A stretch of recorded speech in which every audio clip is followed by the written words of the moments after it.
हम उनका क्या करें जो बहुत ही जिम्मेदार हैं, शैतान भी नहीं है। उनकी भाषा कैसे कभी संतुलित होते होते असंतुलित हो जाती है, और इतनी असंतुलित हो जाती है कि उन्हें अंदाजा ही नहीं होता कि वो जिस बात को कहना चाह रहे हैं उसका लहजा क्या है, या वो लहजा भद्दा तो नहीं हो गया। हमारे कई नेता इसके शिकार हैं। लेकिन अगर बिहार के मुख्यमंत्री नीतीश कुमार की भाषा देखी जाए तो यह बहुत चिंता की बात है। अक्सर शांत स्वभाव वाले नीतीश कुमार, जो कभी कभार बिदक भी जाते हैं, गुस्सा भी हो जाते हैं, लेकिन वो कभी फूहड़ बात नहीं बोलते, भद्दी बात उस तरीके से, ये उनकी पहचान नहीं है। बिहार के जातिगत गणना के आंकड़े आज बिहार विधानसभा में रखने के बाद नीतीश कुमार जब बोलने लगे तो महिलाओं की शिक्षा के मुद्दे पर सही बात बोलते बोलते, और ये मैं आपको बता दूं कि पॉपुलेशन कंट्रोल पर भी जब कुछ राज्यों में कानून लाने की बात हो रही थी तो नीतीश कुमार जो हैं वो ये बोलते थे कि आप महिलाओं को पढ़ाइए, उनमें साक्षरता बढ़ेगी, वो अवेयर होंगी तो अपने आप ही पॉपुलेशन कंट्रोल हो जाएगी। ये उनकी स्टेटेड पोजीशन रही है। लेकिन यही बात बोलते बोलते, और वो भी अपने सदन के पटल में, भाषा की मर्यादा से शायद वो बाहर हो, वो भी एक बार नहीं बल्कि दो दो बार, पहले विधानसभा में और उसके बाद फिर विधान परिषद में। विधानसभा का बयान सुनिए। तो जरूरी चीज न है।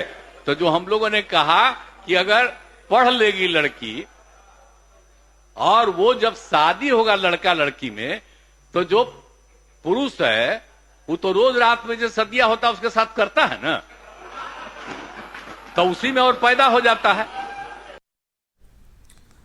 विधानसभा में इस बयान के बाद सभी नेता जिस तरह हंसते हुए दिखे, ये आपको बताता है कि हमारी सियासत जो है वो किस तरीके से पुरुष प्रधान है, मानसिकता उसी तरीके की है।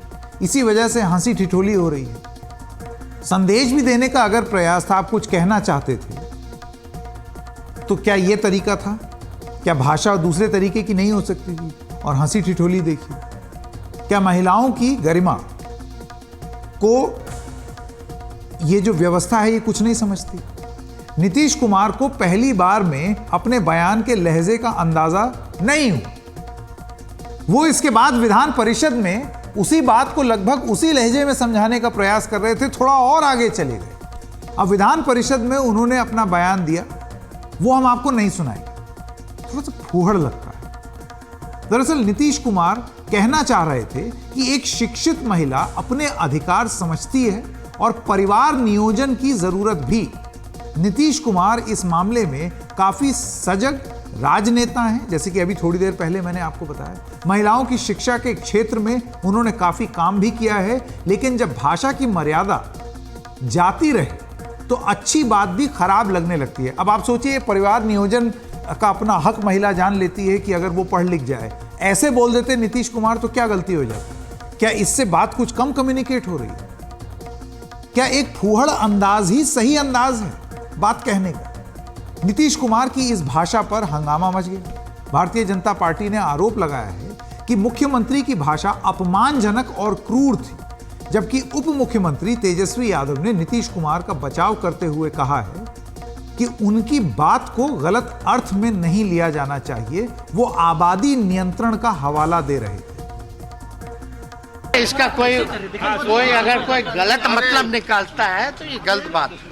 एक तरह से जो भी मुख्यमंत्री जी का बयान आया जो सेक्स एजुकेशन के बारे में, और जब भी सेक्स एजुकेशन की बात की जाती है तो इसकी लोग जो है शर्माते हैं, हिचकते हैं, तो उससे लोगों को बचना चाहिए। तो स्कूलों में पढ़ाई होती है भाई, साइंस बायोलॉजी ये तो स्कूलों में पढ़ाई होती है, बच्चे पढ़ते हैं भाई।